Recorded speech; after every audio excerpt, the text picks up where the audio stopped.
Jake Martinez pressed his face against the small window of the transport ship and stared at the massive space station growing larger in front of them. The Galactic Research Station Harmony looked like a giant metal flower floating in the darkness of space.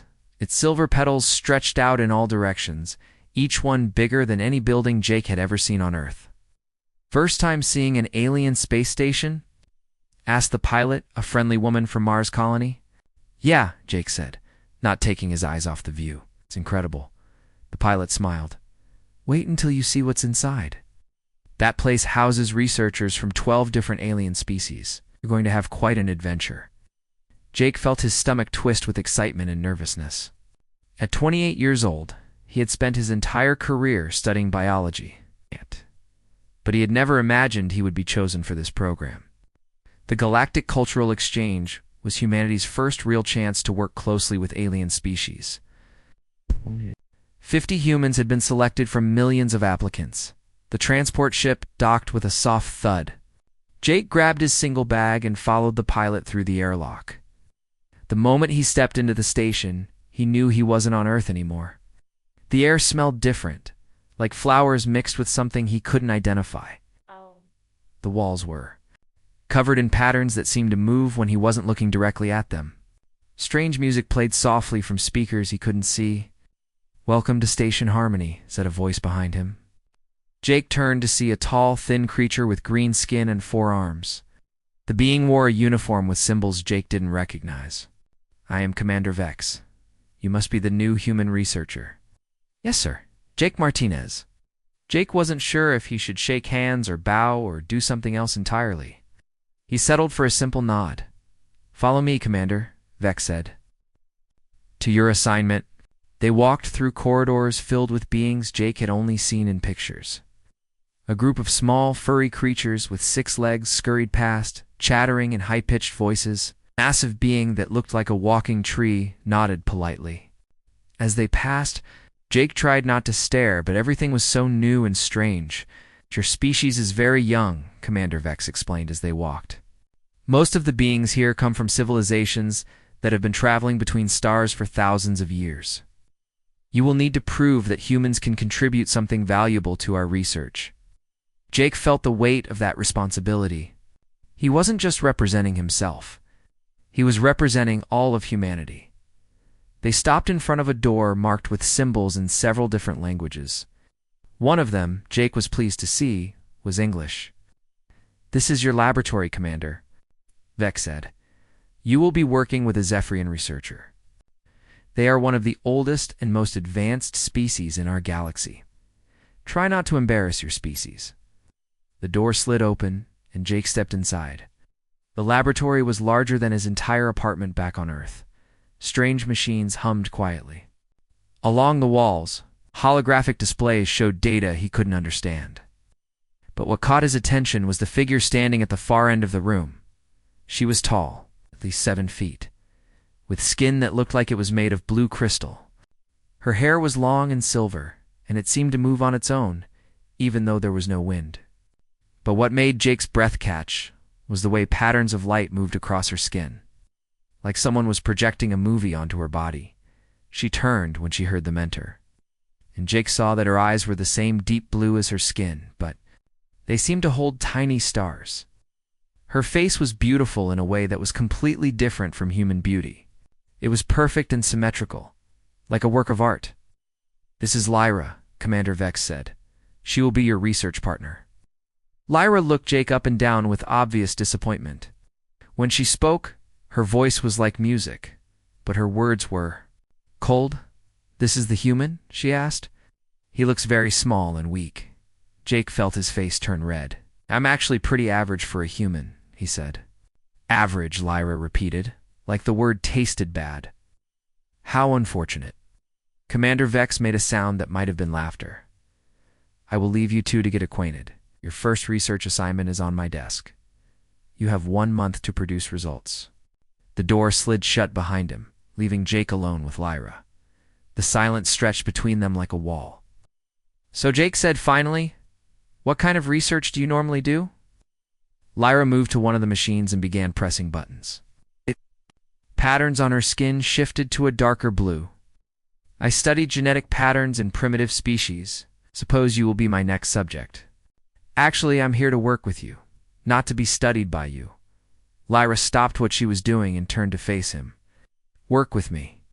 You are from a species that has barely learned to leave its own planet. Your people still use crude chemical rockets. You have no telepathic abilities. You live for less than 100 years. What could you possibly contribute to serious scientific research? Jake had been prepared for this kind of reaction. The briefing materials back on Earth had warned him that most alien species saw humans as primitive newcomers. But hearing it said so directly still stung. Maybe I don't have telepathic abilities, he said, but I do have a doctorate in xenobiology. I've spent years studying genetic patterns in Earth species. And I'm here because the Galactic Council thinks humans might have something to offer. The Galactic Council makes many mistakes, Lyra said. She turned back to her machine. Try not to interfere with my work. Jake looked around the laboratory. Half of it was clearly Lyra's space, filled with equipment he didn't recognize. The other half was empty except for a simple desk and chair. His space looked tiny compared to hers. He walked over to the desk and found a datapad with his first assignment. The task was to analyze genetic samples from a species called the Corvani. Jake had never heard of them, but the description said they were simple creatures, like earth insects. Are you familiar with the Corvani? He asked. Lyra didn't look up from her work. They are insignificant, barely more intelligent than plants. Perfect subject for someone of your limited abilities. Jake bit back his first response. Getting angry wouldn't help. Instead, he sat down at his desk and began reading about the Corvani. The more he read, the more interested he became. The creatures had an unusual genetic structure that allowed them to adapt quickly to new environments. It reminded him of some species he had studied on Earth. For the next few hours, Jake worked quietly while Lyra continued her own research. She moved around the laboratory like she owned it, which she probably did. Every so often, the patterns on her skin would shift color. Jake found himself glancing over to see what had changed. Around midday, Jake's stomach started growling. He hadn't eaten since the transport ship, and he wasn't sure where to find food on the station. Excuse me, he said to Lyra. You know where I can get something to eat? Lyra looked at him like he had asked a stupid question. The nutrition center is on level 7. Try not to get lost. Thanks, Jake said. He headed for the door then. Stopped.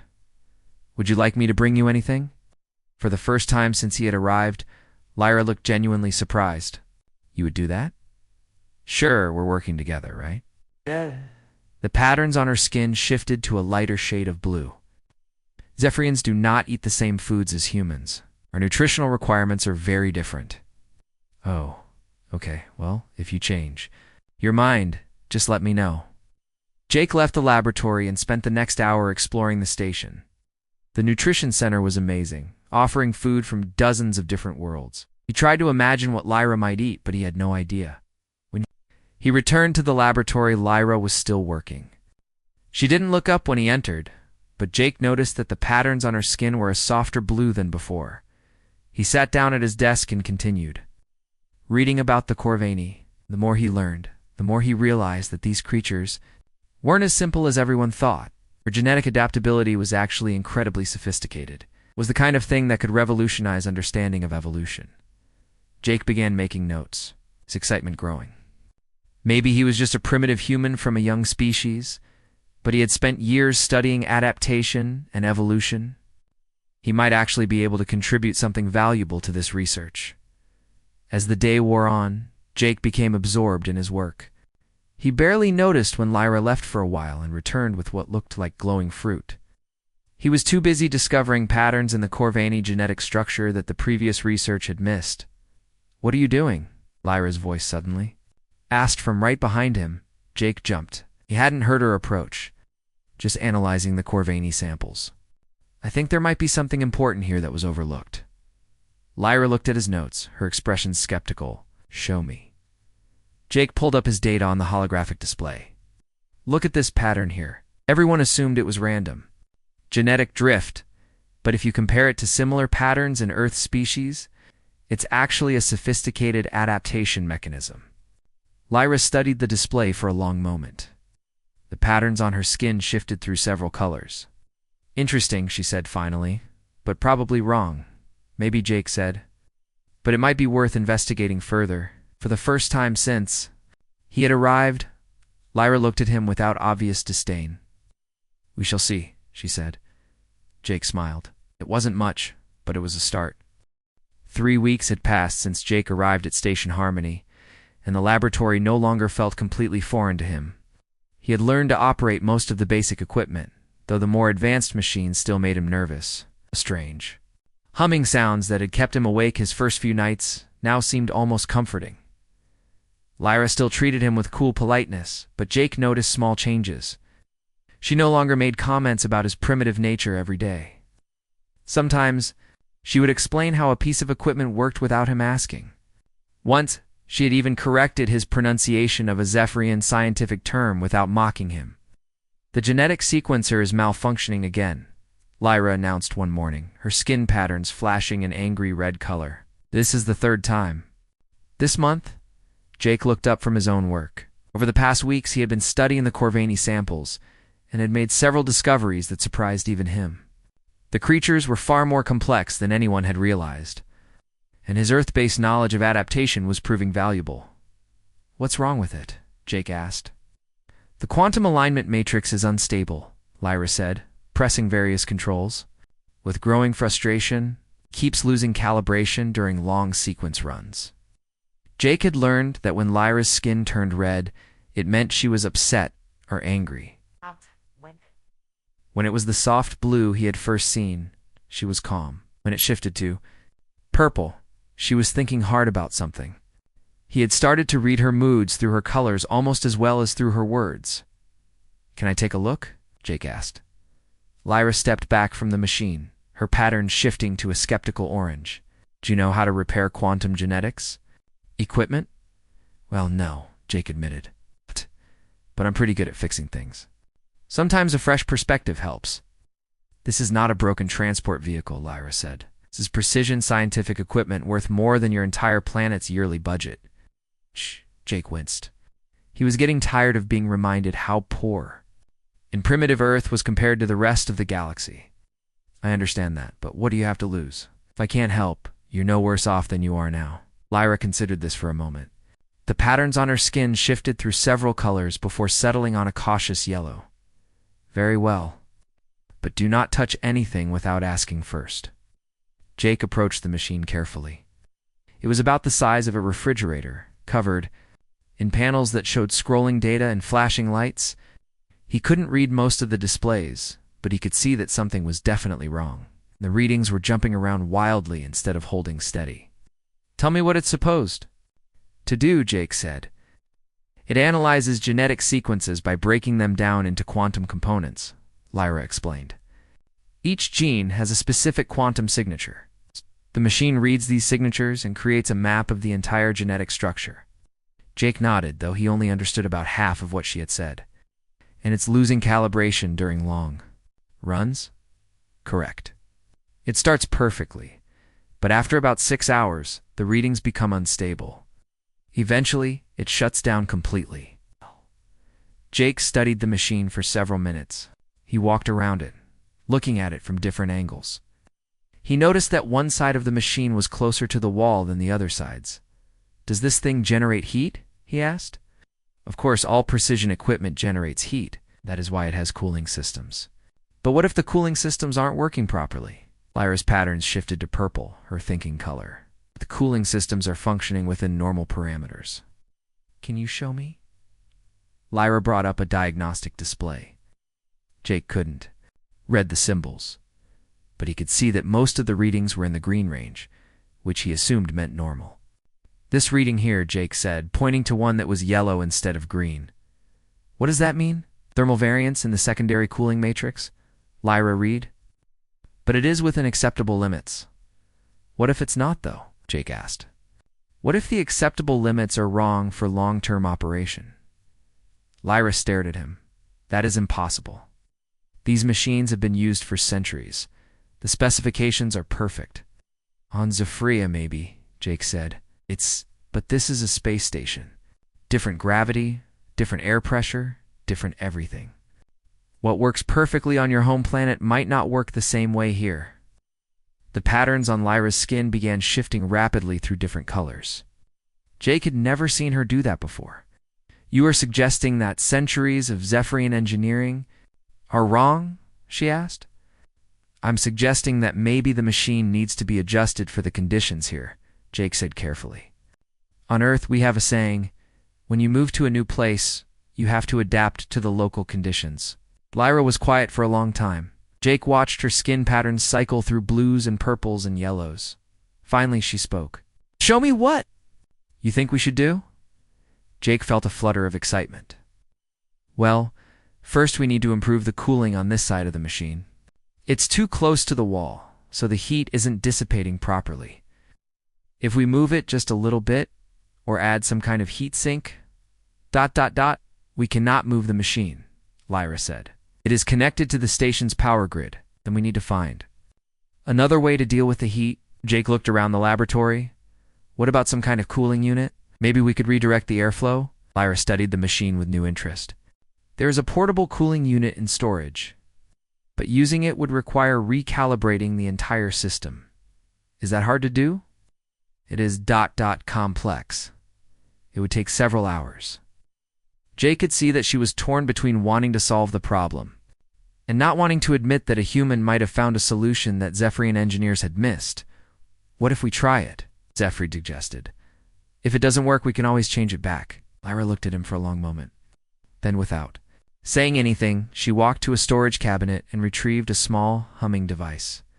"This is a molecular heat dissipator," she said.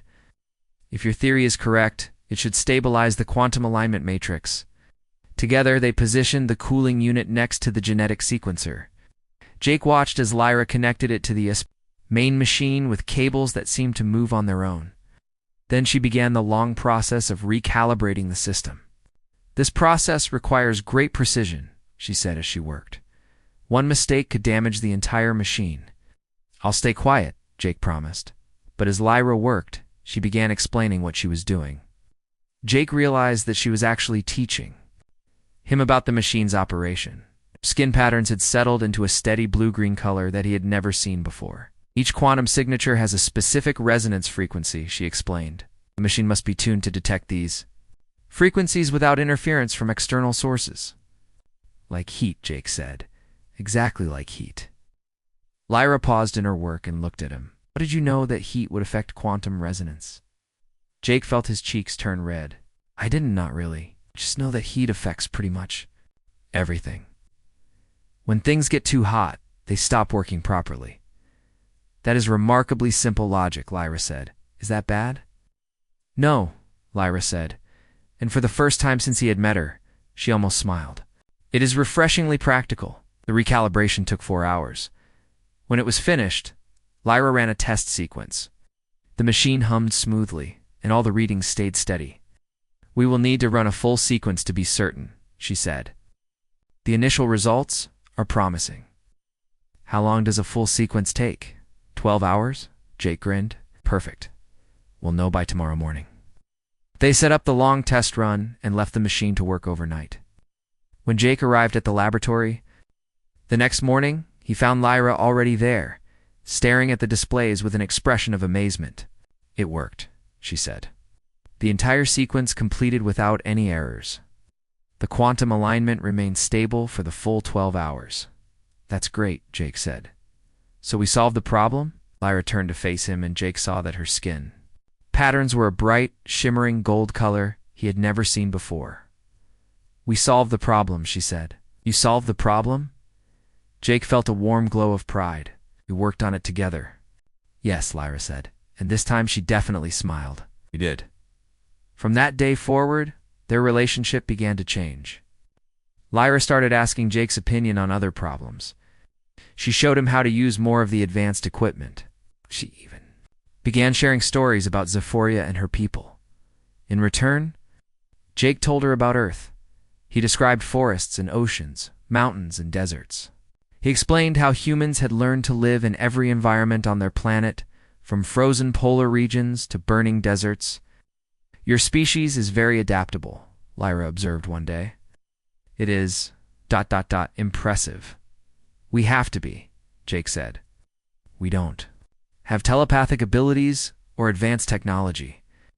We just have to figure things out as we go. That is exactly what you did with the genetic sequencer, Lyra said. You saw a problem and found a solution, even though you did not understand the complex theory behind it. Jake felt that warm glow of pride again. My mom always said I was good at fixing things. Your mother sounds wise, Lyra said. As the weeks passed, Jake woke up to the sound of Lyra crying. Ow. The sound was unlike anything he had ever heard before. It was musical, like her voice, but filled with pain and fear. He sat up quickly in a small sleeping area and looked across the laboratory too, where she was curled up on her resting platform. It had been 3 days since the lockdown began, and Lyra's condition was getting worse. Her skin patterns were now constantly shifting between bright, chaotic colors. Sometimes they moved so fast that Jake felt dizzy just looking at them. The beautiful blue glow he had grown used to was completely gone, replaced by harsh reds and oranges that made her look like she was on fire. Lyra, Jake called softly. Are you okay? She looked up at him, and Jake saw that her star-filled eyes were now blazing with an inner light that was almost painful to look at.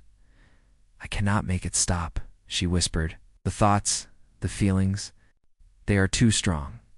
I cannot control them. Jake got up and walked slowly toward her. He had learned over the past few days that sudden movements made her nervous. What thoughts? What feelings? Everything, Lyra said, her voice breaking. I can feel the minds of everyone on this station. Their fears about the storm, their loneliness, their anger, all comes flooding into my head and I cannot make it. Stop. Jake sat down carefully on the floor near her platform. Is that what normally happens during your cycles? No, Lyra said, shaking her head. Normally we have special places on Zephyria where we go during these times. Quiet places where our minds can rest. It's places with others of our kind who understand what we are experiencing. But you're trapped here instead. Yes, and it is making everything worse. She curled up tighter and Jake could see her whole body. Shaking, I feel like I am losing myself. Like I am becoming something wild and dangerous. Jake felt his heart break for her. Over the past weeks, he had come to care deeply about Lyra. She was brilliant and kind, despite her initial coldness. She had become his closest friend on the station, maybe his closest friend anywhere. Seeing her in pain like this was almost unbearable. What can I do? He asked. How can I help? Lyra looked at him with surprise.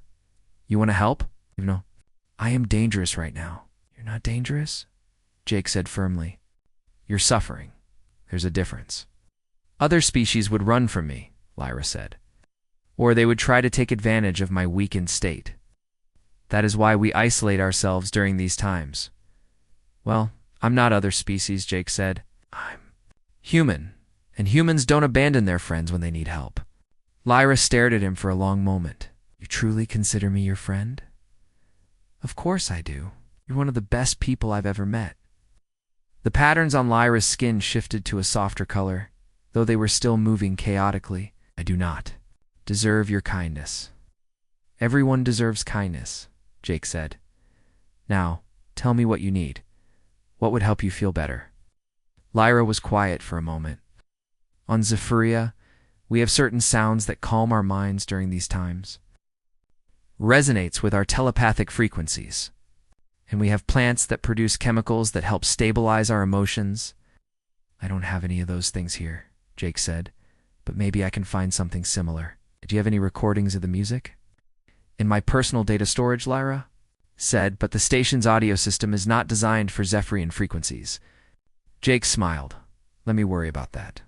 What about the plants? Can you tell me what chemicals they produce? Lyra gave him a weak smile. You cannot create advanced biochemical compounds in a research laboratory. Maybe not, Jake said, but I can try. What's the worst that could happen? You could accidentally poison me? Then I'll be very careful. Jake spent the next few hours researching everything he could find about Zephyrian biology and psychology. The station's database had limited information, but he was able to find some basic facts about their telepathic abilities and emotional cycles. He learned that Zephyrians were naturally empathic, able to sense the emotions of others. During their mating cycles, this ability became much stronger, but also much harder to control. They were essentially being bombarded by everyone else's feelings, which was why they needed isolation and special treatments. The music that helped them was based on mathematical patterns that resonated with their telepathic frequencies. Jake couldn't recreate those exact frequencies, but he could try to find something similar. He spent hours adjusting the laboratory's audio system, trying to match the patterns he found in Lyra's recordings. The biochemical compounds were more challenging. The plants on Zephoria produced chemicals that were similar to neurotransmitters in human brains. Jake realized that some Earth plants produced similar chemicals. He couldn't make exact duplicates, but he might be able to create something that would help. While Jake worked, Lyra's condition continued to worsen. She barely ate anything, and she couldn't sleep for more than a few minutes at a time. Her skin patterns became so chaotic that Jake had to look away sometimes. Worst of all, she kept saying things that didn't make sense, as if she was responding to conversations that only she could hear. "The red one is angry about the broken communication array," she said suddenly, while Jake was working on the audio system. "What red one?" Jake asked. "It's a maintenance engineer on level 5. He thinks it is someone else's fault." Lyra pressed her hands against her head. "I do not want to know what he thinks. I do not want to know what any of them think." Jake realized that she was picking up thoughts from all over the station. The storm was making everyone nervous and scared, and all of those emotions were flooding into her mind. "I think I've got the music working," Jake said. "Want to try it?" He played the modified recording, and immediately Lyra's skin patterns began to slow down. The chaotic swirling became more rhythmic, more controlled. "It is not perfect," she said, "but it is better. Much better. Good now. Let's try the other thing." Jake had managed to create a mixture of compounds that he hoped would help stabilize her emotions. He had used plants from the station's hydroponic gardens, extracting chemicals that were similar to the ones produced by Zephyrian plants. "This is very dangerous," Lyra warned as Jake prepared the mixture. "You're wrong about the chemical composition. It could make me very sick." "I know," Jake said. "But if I'm right, it could help. And right now, you're already suffering. Sometimes you have to take risks to make things better." Lyra looked at him with those blazing eyes. "Why are you doing this? Why are you taking such risks for me?" "Because that's what friends do," Jake said simply. "We take care of each other." "Your species is very strange," Lyra said, but she said it with affection. "Yeah, we are." Lyra took the mixture Jake had prepared. For a few minutes, nothing happened. Then, gradually, her skin patterns began to settle into more stable colors. The harsh reds and oranges faded, replaced by softer blues and purples. "It is working," she said with amazement. "I can still feel the other minds, but they are not so overwhelming now." "That's great," Jake said. "There's still something else we need to deal with. You said your telepathic abilities are out of control. Is there anything we can do about that?" Lyra was quiet for a moment. "There is one thing, but it is very dangerous for you." "What is it?" "I could try to form a telepathic link with you. Mind might serve as an anchor, something stable for me to focus on instead of all the chaos around us." "That sounds like a good idea," Jake said. "What's the danger?" "Human minds are not designed for telepathic contact. The link could damage your brain. It could change the way you think forever. It could even kill you." Jake considered this for a moment. "But it would help you?" "It might. I do not know for certain." "Then let's try it, Jake." "No. The risk is too great." "What?" "The risk of doing nothing is greater," Jake said. "You're suffering, and it's getting worse. If this might help, then we have to try." Lyra stared at him. "You would risk your life for me." "Of course I would. Wouldn't you do the same for me?" "Yes," Lyra said without hesitation. "But I am not. Risking my life? You are risking yours." "That's my choice to make," Jake said. "Now how do we do this?" Lyra explained the process. Jake would need to open his mind completely, dropping all his mental defenses. She would then try to create a gentle link between their thoughts. If it worked, his mind would provide her with a calm, stable anchor point. "The key is that you must not resist," she said. "If you fight the connection, It could hurt both of us. I trust you, Jake said. You should not. I am not in full control of my abilities right now. I still trust you. They sat facing each other on the floor of the laboratory. Jake closed his eyes and tried to relax his mind. He thought about all the meditation techniques he had learned over the years. All the ways to calm his thoughts and let go of stress are... You ready? Lyra asked. Yes. Jake felt a gentle touch at the edge of his mind, like someone knocking softly on a door.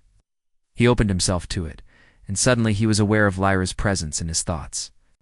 It was strange, but not unpleasant, like having a warm, comforting voice speaking directly into his brain. But then other voices joined in. Angry voices, frightened voices, confused voices. Jake realized he was experiencing what Lyra had been dealing with 4 days. The minds of everyone on the station were pressing in on him, all of their emotions and thoughts flooding into his consciousness. For a moment, Jake felt like he might be overwhelmed. Jake woke up feeling different. The first thing he noticed was that his mind felt larger somehow, as if there was more space inside his head than there had been before. The second thing he noticed was that he could sense Lyra's presence even, though she was on the other side of the laboratory. You are awake, Lyra said without turning around. She was working at one of the machines, and Jake could tell she was feeling calm and focused. He knew this not from looking at her skin patterns, but from something deeper. He could actually feel her emotions. Did something happen to me? Jake asked, sitting up slowly. I feel different. Lyra turned to face him, and Jake saw that her skin patterns were a soft, steady blue-green. She looked more like herself than she had in days. The telepathic link we shared has left some permanent changes in both of us, she explained. Your mind has adapted to handle telepathic contact. You now have limited telepathic abilities. Jake stared at her. I can read minds? Not exactly. You can sense emotions and basic thoughts from people you have a strong connection with. The ability is much weaker than what my people possess, but it is real. And what about you? Did I change? You somehow... Lyra smiled, and Jake felt a warm wave of affection flow from her mind to his. Your mind has taught mine something about stability and calmness. Even now, as my biological cycle continues, I can maintain control by remembering the peace I found in your thoughts. Jake stood up and walked over to her. So we're connected now, permanently? Yes. The bond between us is unlike anything I have ever experienced. It is not romantic love, as some species might assume. It is something deeper. A meeting of minds that has created something new. Jake thought about this for a moment. Idea of being permanently connected to Lyra's mind should have been frightening. But instead it felt right, natural, like they had been meant to work together this way. The storm is ending, Lyra said, gesturing toward a display that showed the space around the station. The radiation levels are dropping. The lockdown will be lifted soon. That's good news, Jake said, though he felt a strange sadness at the thought of other people returning to the laboratory. The past few days had been difficult, but they had also been intimate in a way he had never experienced before. There is something we need to discuss, Lyra said, her emotions shifting to a more serious tone. What we have discovered about humans Ephorian, telepathic compatibility is unprecedented. This could change everything about how our species interact. What do you mean? For thousands of years, my people believed that telepathic contact with non-telepathic species was impossible. We thought that minds like yours simply could not handle the connection. But you proved that wrong. Jake sat down at his workstation. So what happens now? Now we must document everything. We must study what happened between us and understand how it worked.